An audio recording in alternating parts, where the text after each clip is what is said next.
di apa? Di warna biru, itu yang dimatikan tuh.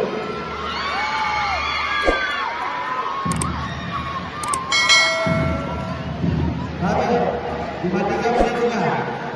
Itu dia katakan di bendera kuning, matikan itu dulu.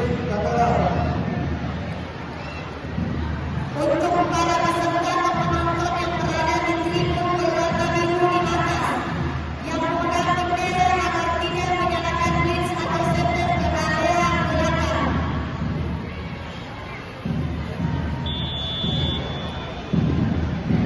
Tribun merah juga, tolong itu tribun merah. 2 orang menyalakan bridge atau senter itu.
Akan bersiap-siap gerakan